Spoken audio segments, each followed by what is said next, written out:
আজ আমি তোমাদের সাথে শেয়ার করব কলকাতার খুবই জনপ্রিয় রেস্তোরাঁ গোলবাড়ির কষা মাংস রেসিপি। তোমরা সকলেই জানো এই গোলবাড়ির কষা মাংস যতটা টেস্টি ততটাই প্রশংসনীয়। আজ আমি তোমাদেরকে এই নামকরা রেসিপিটা খুব সহজভাবে তোমাদেরকে তৈরি করে দেখাবো, যাতে তোমরা বাড়িতে খুব সহজেই কম উপকরণ দিয়ে এই রেসিপিটা বানিয়ে নিতে পারো।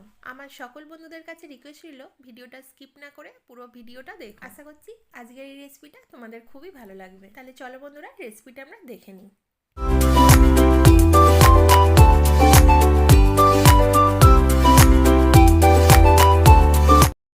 সবার প্রথমে আমি এখানে 500 গ্রাম মাটন নিয়ে নিয়েছি।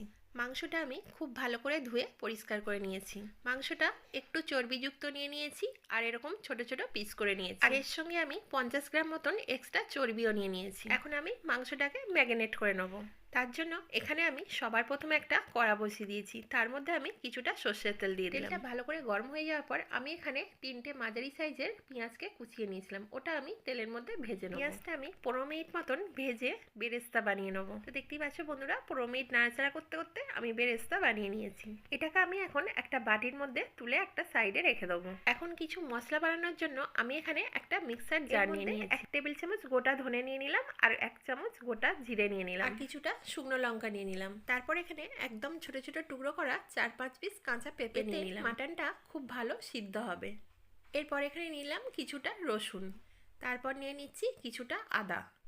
এই সব মশলাগুলোকে আমি খুব ভালো করে মিক্সারে ব্লেন্ড করে নেব। তো দেখতেই পাচ্ছ বন্ধুরা, আমি খুব মিহিন করে আমি মশলাগুলো ব্লেন্ড করে নিয়েছি। এখন আমি সবার প্রথমে মাটনটার মধ্যে বেরেস্তাটা দিয়ে দিলাম।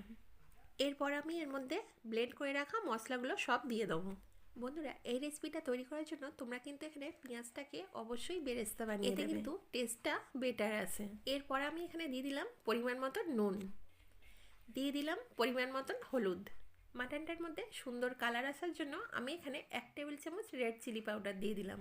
এরপর আমি এখানে যেই তেলের মধ্যে বেরেস্তা ভেজেছিলাম ওই তেলটা আমি ছোটো কাপের হাফ কাপ এর মধ্যে দিয়ে দিলাম। এরপর আমি সব মশলাগুলো হালকা করে এইভাবে হাত দিয়ে মাখিয়ে নিচ্ছি, যাতে মাটনের সাথে মশলাগুলো খুব ভালো করে ম্যারিনেট হয়ে যায়। মশলাগুলো খুব ভালো করে মাখিয়ে নেওয়ার পর আমি এখানে সবার লাস্টে 50 গ্রামের মতন টক দই দিয়ে দিলাম। টক দইটা দিয়ে দেওয়ার পর আমি এখানে আবারও খুব ভালো করে ম্যারিনেট করে নিচ্ছি। মটনটা ভালো করে ম্যারিনেট করে নেওয়ার পর আমি এখানে 5 থেকে 6 ঘন্টার জন্য ফ্রিজে রেখে দেবো। সবথেকে এটা ভালো হয় আমরা যদি এটাকে ওভারনাইটের জন্য রেখে দিই, মানে যতক্ষণ আমরা এটাকে ম্যারিনেট করে রাখতে পারবো ততটাই কিন্তু এটা ভালো হবে। এতে মাটনটা অনেক বেশি সফটও হয়ে যাবে আর টেন্ডারও হয়ে যাবে, আর মাটনটা খুব তাড়াতাড়ি তৈরিও হয়ে যাবে। তো আমার হাতে বেশি সময় নেই বলে আমি এটাকে 5 থেকে 6 ঘন্টার জন্য রেখে দিলাম। ফিরে এলাম 6 ঘন্টা পর। এবার আমি মাটনটাকে তৈরি করে নেবো। এখানে আমি একটা অ্যালুমিনিয়ামের কড়া নিয়ে নিয়েছি। বন্ধুরা, এই প্রিপারেশনটা করার জন্য তোমরা কিন্তু এখানে সবসময় অ্যালুমিনিয়ামের কড়াই ব্যবহার করবে, কিন্তু রেসিপিটা করতে সুবিধা হবে। কিছুটা সর্ষের তেল দিয়ে দেওয়ার পর আমি তেলের মধ্যে 1 টেবিল চামচ চিনি দিয়ে দিলাম। চিনিটা আমি তেলের মধ্যে পুড়িয়ে নেবো, এতে রেসিপিটার কালারটা একটু গাঢ় আসবে। চিনিটা খুব ভালো করে তেলের মধ্যে পুড়ে গেলে আমি এখানে গোটা গরম মশলা দিয়ে দিলাম, যাতে ছিল গোটা গরম মশলা, ছোটো এলাচ, একটা বড় এলাচ আর লবঙ্গ। ফোড়নটা খুব ভালো করে ভাজা হয়ে গেলে আমি এখানে ম্যারিনেট করে রাখা মাটনটা তেলের মধ্যে দিয়ে দিলাম। এখন আমি একটা খুন্তির সাহায্যে খুব ভালো করে মাংসটাকে নাড়াচাড়া করে নিচ্ছি।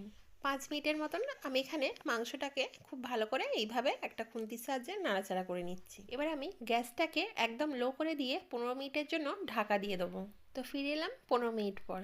তো দেখতেই পাচ্ছ বন্ধুরা, মাটনটা থেকে আমার অনেকটা জল বেরিয়েছে। আমি কিন্তু এখানে কোনো রকম মাটনে জল ব্যবহার করব না। মাটনটা থেকে যেইটুখানি জল বেরাবে ওইটুখানি দিয়েই আমি মাটনটাকে সিদ্ধ করব। আবারও আমি এটাকে 15 মিনিটের জন্য ঢাকা দিয়ে রেখে দিলাম। তো দেখতেই পাচ্ছ বন্ধুরা, মাটনটা থেকে বেশ অনেকটাই এখানে জল বেরিয়েছে। 15 মিনিট ছাড়া ছাড়া আমি এখানে ঢাকনাটা খুলে কিছুক্ষণের জন্য এইভাবে ভালো করে নেড়ে ছেড়ে নেব। বন্ধুরা, এই পুরো রান্নাটাই কিন্তু আমি লো ফ্লেমে করব। এই সময় কিন্তু গ্যাসটা হাই ফ্লেম বা মিডিয়াম ফ্লেম করা যাবে না, এতে মাটনটা সিদ্ধ হওয়ার আগেই মশলাটা পুড়ে যাওয়ার ভয় থাকে। এখন আমার মাটনটা প্রায় সিদ্ধ হয়ে গেছে। মাটনটাকে 80-90% সিদ্ধ করে নিয়েছি। এই সময় আমি এখানে দিয়ে দেবো হাফ কাপের মতন চায়ের লিকার। আমি এখানে 1 কাপ জলে 1 চামচ চা পাতা দিয়ে খুব ভালো করে ফুটিয়ে লিকার বানিয়ে নিয়েছি। আমি এর মধ্যে দিয়ে দিলাম।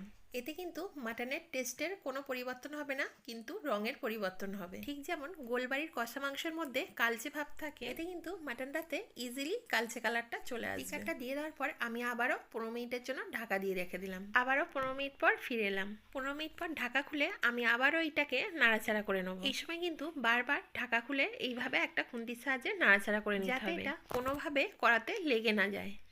এখন আমার এইটা প্রায় রেডি হয়ে গেছে। এখন একটা খুন্তির সাহায্যে খুব ভালো করে নাড়াচাড়া করে নিচ্ছি। দেখতেই পাচ্ছ বন্ধুরা, এটা পুরোপুরি কালচে কালার চলে এসছে। এখন গ্যাসটাকে অফ করে দিয়ে আমি 15 মিনিটের জন্য কড়াতেই ঢাকা দিয়ে রেখে দেবো। এখন আমার এইটা পুরোপুরি রেডি হয়ে গেছে। একটা প্লেটের মধ্যে আমি সার্ভ করে নিচ্ছি। তো দেখতেই পেলে বন্ধুরা, আমি কতটা ইজিলি বাড়িতে এইভাবে গোলবাড়ির মাটন তৈরি করে নিলাম। আমার কাছে রিকোয়েস্ট ছিল একবার হলেও এই রেসিপিটা বাড়িতে ট্রাই করে দেখো। এই রেসিপিটা নান, কুলচা, রুমালি রুটি, লুচি, পরোটা, রুটি সব কিছুর সাথে কিন্তু ব্যাপক লাগবে। আজকের এই রেসিপিটা তোমাদের কেমন লাগলো অবশ্যই কিন্তু আমাকে কমেন্ট বক্সে বলো। ভালো লাগলে একটা লাইক করে দিও, আর অবশ্যই তোমাদের বন্ধুদের সাথে শেয়ার করে দিও। আর এইরকম দারুণ দারুণ রেসিপির আপডেট পাওয়ার জন্য তাড়াতাড়ি আরবি স্পেশাল কিচেন চ্যানেলটা সাবস্ক্রাইব করে দিও, আর পাশে থাকা বেল আইকনটা ক্লিক করে অল নোটিফিকেশন অন করে দিও, যাতে আমার এই দারুণ দারুণ রেসিপির আপডেট সবার আগে তোমরা পাও। আজকের মতন এই পর্যন্তই। দেখা হচ্ছে আবার পরের রেসিপিতে। সবাই সুস্থ থেকো, ভালো থেকো।